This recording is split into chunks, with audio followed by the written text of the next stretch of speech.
Assalamualaikum warahmatullahi wabarakatuh. Kami dari kelompok metode studi kasus akan menjelaskan mengenai apa itu metode studi kasus. Studi kasus berasal dari terjemahan bahasa Inggris yang berasal dari kata case study. Diambil dari kata case yang berarti contoh kejadian sesuatu. Studi kasus ialah sebuah eksplorasi dari suatu sistem yang terikat atau suatu kasus yang beragam, yang dari waktu ke waktu melalui pengumpulan data yang mendalam serta melibatkan berbagai informasi yang kaya dalam suatu konteks. Dan kasus dapat dikaji dari suatu program, peristiwa, aktivitas, ataupun suatu individu. Dan dengan kata lain, studi kasus merupakan penelitian di mana peneliti menggali suatu fenomena atau kasus tertentu dalam suatu waktu dan kegiatan, serta mengumpulkan informasi secara terinci dan mendalam dengan menggunakan berbagai prosedur penelitian pengumpulan data selama periode tertentu. Dan dalam mata kuliah metode penelitian, studi kasus ialah suatu serangkaian kegiatan ilmiah yang dilakukan secara intensif, terinci, dan mendalam mengenai suatu program, peristiwa, ataupun aktivitas, baik pada tingkat perseorangan, sekelompok orang, ataupun pada lembaga maupun organisasi, untuk memperoleh pengetahuan mendalam mengenai peristiwa tersebut. Secara lebih teknis, Stek menjelaskan bahwa kasus dimaksudkan sebagai suatu bounded system, di mana sebuah sistem yang tidak berdiri sendiri dan pada hakikatnya sulit untuk memahami suatu kasus tanpa memperhatikan kasus lain. Ada bagian-bagian lain yang bekerja untuk berbagai sistem tersebut secara lebih integratif dan terpola. Dan karena tidak berdiri sendiri, maka sebuah kasus hanya bisa dipahami ketika peneliti juga memahami kasus lainnya. Sekian pemaparan yang dapat saya sampaikan, kurang lebihnya mohon maaf. Wabillahi taufiq walhidayah. Wassalamualaikum warahmatullahi wabarakatuh. Pembahasan selanjutnya adalah mengenai tujuan dari metode studi kasus. Menurut Dimas tahun 2023, case research atau case study research dimaksudkan dengan tujuan menyelidiki kegiatan atau proses kompleks yang tidak mudah dipisahkan dari konteks sosial di mana hal itu terjadi. Kategori ini mempertahankan penggunaan metodologi dalam penelitiannya untuk menyajikan temuan yang akurat dan dapat diandalkan untuk mewakili data. Tujuan akhir dari metode studi kasus adalah untuk memperoleh pengetahuan yang mendalam tentang tema atau topik yang sedang dikaji. Menurut Stek, penelitian studi kasus bertujuan untuk mengungkapkan kekhasan atau keunikan karakteristik yang terdapat di dalam kasus-kasus yang sedang diteliti. Kasus itu sendiri merupakan penyebab dilakukannya penelitian dari studi kasus. Oleh karena itu, tujuan dan fokus utama dari penelitian studi kasus adalah pada kasus yang menjadi objek penelitian. Kasus itu bisa ditemukan di hampir semua bidang. Oleh karena itu pula, segala sesuatu yang berkaitan dengan kasus seperti sifat alamiah kasus, kegiatan, fungsi, keberadaan, kondisi, dan lingkungan, dan berbagai hal lain yang berkaitan dan memengaruhi kasus harus diteliti dengan tujuan untuk menjelaskan dan memahami keberadaan kasus tersebut secara menyeluruh dan komprehensif. Adapun tujuan lain dari studi kasus, masih menurut Dimas, pertama adalah tujuan studi kasus adalah untuk memahami individu secara mendalam tentang perkembangan individu dan menyesuaikan dengan lingkungan. Kedua, tujuan studi kasus adalah untuk mempelajari secara intensif tentang latar belakang, keadaan sekarang, dan interaksi lingkungan, individu, kelompok, lembaga, dan masyarakat. Demikian penjelasan mengenai tujuan dari studi kasus. Penjelasan selanjutnya akan dijelaskan oleh rekan saya. Menurut Abdullah, terdapat beberapa langkah-langkah mengenai penelitian studi kasus. Yang pertama yaitu mengenali gejala awal. Nah, gejala ini perlu dikenali yang mungkin datangnya dari konselor ataupun dari guru mata pelajaran dan wali kelas. Yang kedua yaitu mendeskripsikan kasus. Nah, gejala yang sudah dikenali dibuatkan deskripsi kasusnya secara objektif, sederhana, tetapi cukup jelas. Lalu yang ketiga yaitu deskripsi yang telah sudah dibuat, lalu dipelajari lebih lanjut, kemudian ditentukan jenis masalahnya.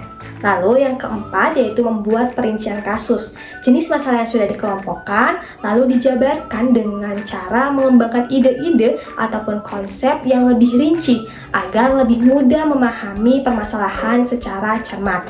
Lalu yang kelima yaitu memperkirakan sebab.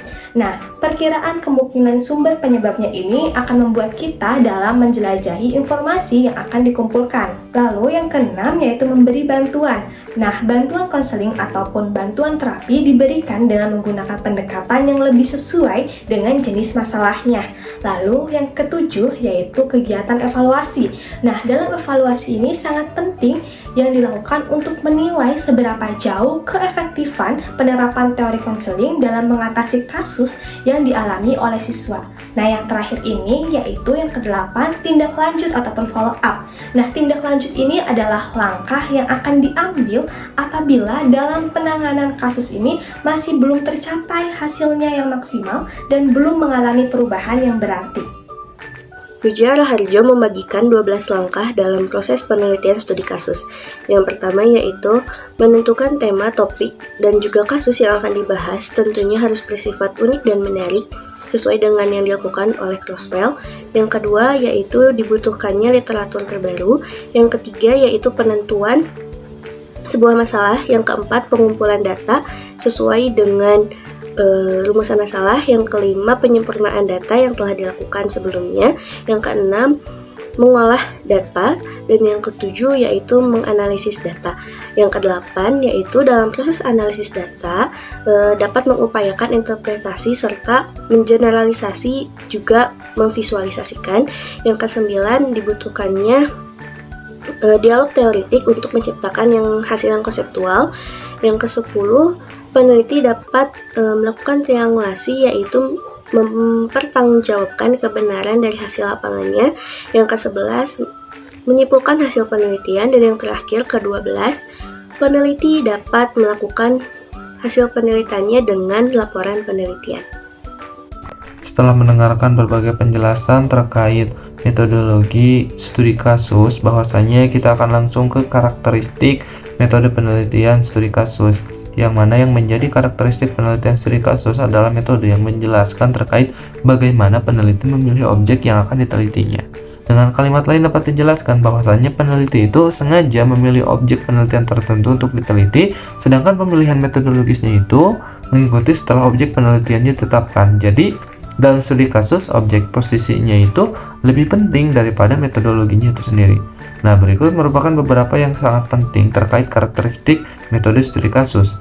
Nah, studi kasus sebagai penelitian yang mempersoalkan proses, prosedur, cara, dan juga mekanisme.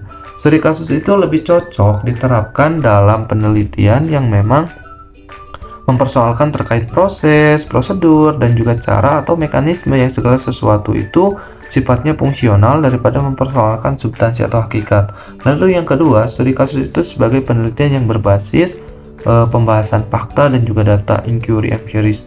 Nah, dalam studi kasus itu merupakan suatu inquiry empiris yang menyelidiki berbagai fenomena dalam kehidupan nyata. Inquiry empiris juga digunakan apabila ada sesuatu yang memang tidak bisa dipecahkan, seperti halnya yang masih rancu atau ya ada keburaman dalam hasil penelitian. Selain daripada itu juga untuk mendukungnya, multi sumber juga digunakan untuk dimanfaatkan dalam metode studi kasus ini atau inquiry empiris ini. Seperti itu. Mungkin pembahasan selanjutnya mengenai karakteristik akan dilanjutkan oleh rekan saya.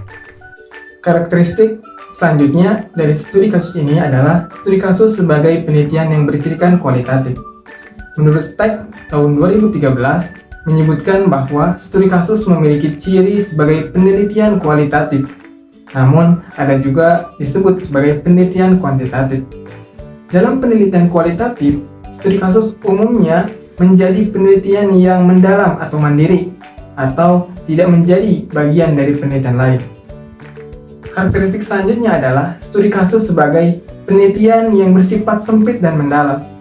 Studi kasus dikatakan lebih cocok digunakan dalam penelitian kualitatif karena penelitian kualitatif cenderung lebih berkutat dengan kedalaman pembahasan masalah yang diteliti.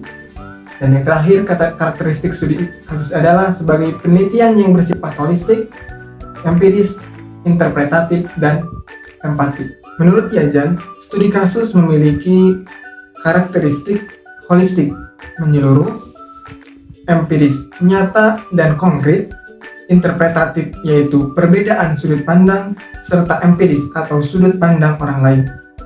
Dengan demikian, penelitian studi kasus ini menjelaskan bahwa suatu permasalahan yang diteliti ini akan dibahas secara komprehensif dalam penelitian kualitatif ini. Mungkin sekian penjelasan mengenai karakteristik studi kasus ini. Selanjutnya akan dibahas oleh rekan saya. Terima kasih. Menurut Likon dan Gubas, sebagaimana manfaat dari studi kasus yaitu sebagai berikut. Nah, yang pertama itu ada studi kasus merupakan sarana utama bagi penelitian subjek yang menyajikan pada subjek yang diteliti. Nah, yang kedua itu ada studi kasus menyajikan uraian yang menyeluruh yang mirip dengan apa yang dialami pembaca dalam kehidupan sehari-hari. Nah, yang ketiga itu ada studi kasus merupakan sarana efektif untuk menunjukkan hubungan antara peneliti dengan subjek atau informan. Nah, yang keempat itu ada studi kasus memungkinkan pembaca untuk menunjukkan konsistensi internal yang tidak hanya merupakan konsistensi gaya atau konsistensi faktual, tetapi kepercayaan. Nah, yang kelima itu ada studi kasus memberikan uraian tebal yang diperlukan bagi penilaian atas transfibilitas. Nah, yang terakhir itu ada studi kasus terbuka bagi penilaian atas konteks yang turut berperan sebagai pemaksaan atau fenomena dan konteks tersebut. Sama seperti metode lainnya, metode studi kasus memiliki alur penelitian. Alur penelitian dalam metode ini dimulai dengan menentukan dan mendefinisikan pertanyaan penelitian. Pada umumnya, metode studi kasus ini akan menjawab satu atau lebih pertanyaan penelitian yang dimulai dengan kata how atau why, bagaimana atau kenapa. Dan agar dapat menentukan pertanyaan penelitian, peneliti bisa melakukan tinjauan pustaka sebagai titik awal untuk mendapatkan informasi terkait pertanyaan yang akan dibuat. Alur yang kedua adalah menentukan desain dan instrumen penelitian. Pada fase ini, peneliti harus menentukan apakah ia akan menggunakan single atau multiple case design. Peneliti juga harus menentukan instrumen yang akan ia gunakan sesuai dengan pertanyaan penelitian yang sebelumnya. Single case design adalah penelitian yang menekankan pada satu unit kasus saja, sedangkan multiple case design adalah penelitian yang menggunakan beberapa kelompok kasus yang serupa, dan biasanya digunakan untuk mengeksplorasi suatu fenomena yang sama tetapi dalam situasi yang berbeda. Selanjutnya, instrumen penelitian. Instrumen penelitian merupakan alat ukur yang dapat digunakan untuk mendapatkan dan mengumpulkan data yang dibutuhkan dalam penelitian. Terdapat beberapa instrumen penelitian yang dapat digunakan oleh peneliti, di antaranya adalah wawancara, observasi, angket, dan masih banyak lagi. Alur ketiga, mengumpulkan data. Terdapat beberapa metode dalam penelitian studi kasus, seperti survei, interview, observasi. Akan tetapi, pada umumnya, wawancara mendalam atau in-depth interview adalah metode yang sering digunakan demi mencapai kualitas data yang lebih mendalam akan suatu fenomena tertentu. Dan metode yang akan kita bahas pada kesempatan kali ini ialah wawancara mendalam, in-depth interview, dan kuesioner. Wawancara mendalam atau in-depth interview tujuannya yaitu untuk menggali dan mengetahui lebih dalam akan suatu fenomena yang akan diteliti dengan menggunakan pertanyaan yang bersifat terbuka. Selain itu, peneliti juga bisa mengajukan pertanyaan tidak terstruktur dengan mengembangkan pertanyaan yang lebih mendalam akan suatu topik berdasarkan jawaban yang diberikan responden. Dengan hal inilah, peneliti mendapatkan informasi yang lebih banyak dan mendalam. Kuesioner. Kuesioner adalah metode pengumpulan data dengan cara membagikan angket yang terdiri dari sejumlah pertanyaan yang mewakili peneliti untuk dijawab oleh responden. Oleh karena itu, perlu penyusunan dan penggunaan kalimat yang jelas dan mudah dimengerti dalam pembuatan kuesioner agar responden mampu memahami maksud dari tiap pertanyaan dalam kuesioner tersebut. Tahap keempat yakni menentukan teknik analisis data. Bentuk penelitian studi kasus tidak hanya berfokus pada kuantitas data yang diperoleh saja, tetapi juga menekankan kualitas data yang diperoleh. Data yang diperoleh ini nantinya perlu dianalisis dengan memberikan kode dan menempatkan data sesuai dengan temanya. Selanjutnya, data yang diperoleh akan dikelompokkan berdasarkan kesamaan tema dan dianalisis secara manual untuk mengidentifikasi hasil akhir penelitian. Maka dalam hal ini, peneliti diharapkan mampu membaca, memahami, mendeskripsikan, membandingkan, juga mengkombinasikan beberapa kode yang dibuat agar memudahkan membuat formula akhir penelitian. Tahap kelima atau tahap terakhir dari penelitian studi kasus yakni mempersiapkan laporan studi kasus. Pada bagian akhir suatu penelitian, peneliti perlu membuat laporan yang disajikan secara tertulis ataupun verbal. Terdapat beberapa aspek yang sebaiknya ada dalam menyusun suatu laporan akhir penelitian. Menurut Denzin dan Lincoln diantaranya, yang pertama yakni mendeskripsikan masalah penelitian agar tercapainya tujuan penelitian. Yang kedua, mendeskripsikan konteks dan lokasi penelitian. Yang ketiga, menjabarkan secara lengkap akan proses penelitian kasus dimulai dari perumusan masalah sampai pada analisa dan hasil akhir penelitian.